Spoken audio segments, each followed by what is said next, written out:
Kern County Sheriff's officials are investigating a toddler death in northeast Bakersfield right now. Reporter Josh Helmuth joins us live on Jefferson Street with the latest. Good morning, Josh. Yeah, that's right. At the 1700 block of Jefferson, right near the corner of Virginia. Guys, back to you.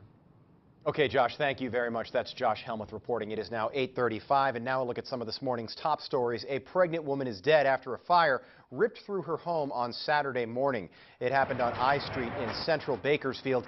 Firefighters say they found the 30-year-old victim lying against a door inside. She was pronounced dead at the scene. Fire officials ruled it accidental, and code enforcement is now investigating whether the converted structure was up to code. David Crisp and his wife Jennifer are expected in a Fresno courtroom today. Both agreed to plead guilty to several charges related to real estate fraud with the now defunct firm Crisp & Cole.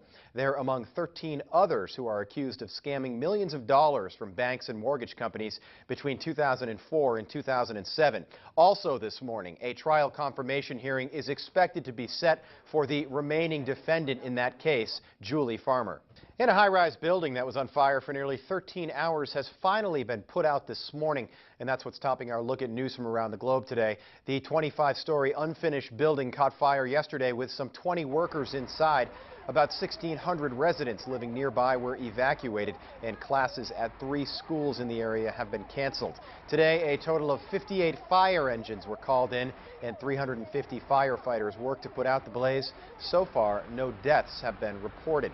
And U.S. Senators John McCain and Chris Murphy met with Ukrainian President Viktor Yanukovych following violent anti-government protests.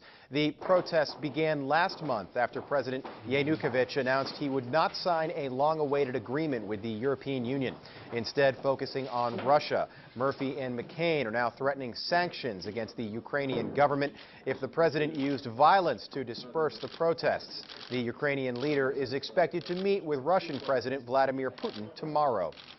And the ongoing civil war inside Syria has now left more than 100,000 people dead and millions of others displaced from their homes. Harsh winter temperatures in the region are now posing problems for refugees living in makeshift shelters. Robert Gray has the latest.